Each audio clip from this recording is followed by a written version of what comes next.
salve pessoal! História do Brasil, né? Vamos conversar aí a respeito da implantação da República nesse nosso encontro de hoje. Faz parte esse assunto, um assunto maior chamado de República Velha ou Primeira República, que é a primeira fase do sistema republicano, logo depois do golpe, né, que foi a proclamação da República, sobre o imperador Dom Pedro II e o seu exilamento. Tá? Aqui, inclusive, de imediato você tem o decreto de banimento da família imperial brasileira. Tá? Então veja lá, tem o artigo 1º, 2º, 3º e 4º, que tem relevância, o restante ali, artigo 5º, revogam-se as disposições em contrário, ou seja, quem não aceitar, não aceitou, beleza? Então olha só, banido do território brasileiro o senhor Pedro de Alcântara e com ele a sua família. Repare que eu coloco como comentário ali que esse decreto é revogado mais tarde, tá? Em 1920, quando boa parte da família imperial já estava ou morta ou prestes a morrer. A família que acabou sendo expulsa do Brasil. No artigo 2º, fica-lhe vedado possuir imóveis no Brasil, devendo liquidar no prazo de 2 anos os bens dessa espécie que aqui possuem. Porém, eles não tinham direito à representação jurídica aqui, então é impossível se desfazer desses imóveis. É revogado o decreto número 2 de 16 de novembro de 1889, que concedeu ao senhor Pedro de Alcântara 5 contos de réis, que era a moeda da época, de ajuda de custo para o seu estabelecimento no estrangeiro. Pois bem, essa revogação não tem validade, mesmo porque o imperador ele recusa essa ajuda de custo. Tá? Ele acaba vivendo das economias dele e mais tarde de ajudas de amigos, entre eles do Visconde de Ouro Preto, né, o seu último primeiro-ministro, que acabou indo junto com a família imperial para a Europa. Tá? No artigo 4º, consideram-se extintas a contar de 15 desse mês, o decreto é de dezembro, né, as dotações, ou seja, os salários que recebia o Pedro de Alcântara e sua família. Tá? Aí, quem assina esse decreto todo aí, né, que são os membros do governo provisório, governo esse instaurado a partir do dia 16 de novembro, dia posterior à proclamação ao golpe da República, né? Que é aí assinado no dia 21 de dezembro, cujos membros são o chefe do governo provisório, que acabou ficando a cargo do Marechal Deodoro da Fonseca, tá? E aí Quintino Bocaiúva, o Manuel Ferraz de Campos Sales, que mais tarde será presidente, Demétrio Nunes Ribeiro, Rui Barbosa, o Benjamin Constant, aquele tenente-coronel com ideologia positivista que trouxe da Europa, que acabou sendo o grande, né, artífice de todo esse golpe. Aristides Lobo e o Eduardo Van der Kolk, que era da Marinha, da Armada, o almirante Eduardo Van der Kolk, beleza? Aí, gente, o governo provisório que vai aí se estender por um prazo de 15 meses, tá? Desde novembro de 1889 até... Caiu aqui a bagaça por causa da minha gatinha. Até fevereiro de 1891, quando então é promulgada a primeira Constituição Republicana, tá? A Constituição de 1891, em fevereiro, finalzinho do mês de fevereiro de 91. O que fica definido nesse governo provisório, nesse intervalo de tempo? Tá? Então veja só, você tem aqui que a chefia vai ficar a cargo do Marechal Deodoro, tá? Você tem aqui também o estabelecimento de uma bandeira, né, que vai ser diferente da bandeira imperial, mas não tanto, e o hino nacional, que até então só tinha a música. A letra só vai vigorar a partir de 1922, tá? Que acaba sendo incorporada à melodia. Separação da igreja em relação ao Estado, né, promovendo aí a questão do Estado laico, tá? E com isso, aquela ligação de igreja e Estado estabelece, por exemplo, que os casamentos passam obrigatoriamente a ter que ser civis para ter legalidade jurídica, tá? Você vai ter aqui uma revisão do Código Penal, tá? Inclusive com o fim da pena de morte, tá? Você vai ter a grande naturalização, que é um episódio no qual os imigrantes que aqui desembarcaram no Brasil acabam sendo naturalizados de maneira forçosa, tá? Nada é feito assim com a consulta de quem queria ser naturalizado. Isso é basicamente para a questão tributária, né? Porque o cidadão brasileiro ele tem que pagar tributos para a República, para o governo, para a manutenção do Estado. Já o estrangeiro não tinha que fazer esse tipo de pagamento. Tá? Por fim, você vai ter aqui uma crise econômica, coisa que nunca vivenciamos na época do Império, vivenciamos esses 15 primeiros meses da República. Tá? A convocação de uma Assembleia Constituinte com deputados oriundos de todos os estados da Federação, tá?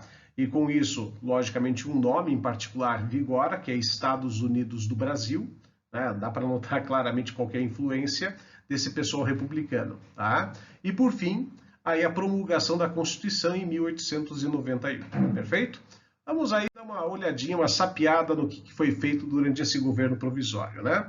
Então aí as bandeiras da República, né? Então a primeira bandeira que nós tivemos, que durou apenas 3 dias, né, com claríssima influência dos Estados Unidos durante o processo de implantação da nossa República, tá?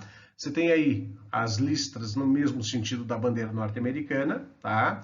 E ali, logicamente, os 20 estados que compunham o Brasil da época. Não deu certo, não ficou legal, não agradou a todos, e com isso é feita uma adaptação da bandeira imperial, mantendo-se o verde e o amarelo, cores das famílias imperiais brasileiras, tá? E aí a influência positivista, né? Com uma bola, um círculo no meio, com as estrelas dispostas conforme o céu estava estrelado no Rio de Janeiro, no dia 15 de novembro, tá? E aí o lema positivista de ordem e progresso, tá claro? Ó, a crise econômica do encilhamento, né? Encilhamento é uma palavra que a gente não usa mais praticamente hoje em dia. É raro ver quem vai a um jockey club ou coisa parecida, né? Encilhamento é quando os cavalos ficam encilhados antes de uma corrida, tá? E isso acabou servindo de comparação para a imprensa da época em função da desvalorização da nossa moeda devido a uma ideia de jumento que teve o nosso ministro da Fazenda na época, o ministro das Finanças, o senhor Rui Barbosa, um excepcional advogado, mas um péssimo ministro da Fazenda. Até que, bem intencionado, ele concederia empréstimos para fomentar a industrialização do Brasil, tá? Coisa que era desejo já de Dom Pedro II e que essa galera coloca em pauta nesse primeiro momento da República. Porém, a picaretagem, a falcatrua, a especulação falaram mais alto. Muita gente acabou servindo-se da desorganização do sistema tributário, nesse início, desse sistema financeiro, desculpe, nesse início da República, e acabava pegando empréstimos, gastando com qualquer outra coisa, menos com a abertura e manutenção de empresas no Brasil.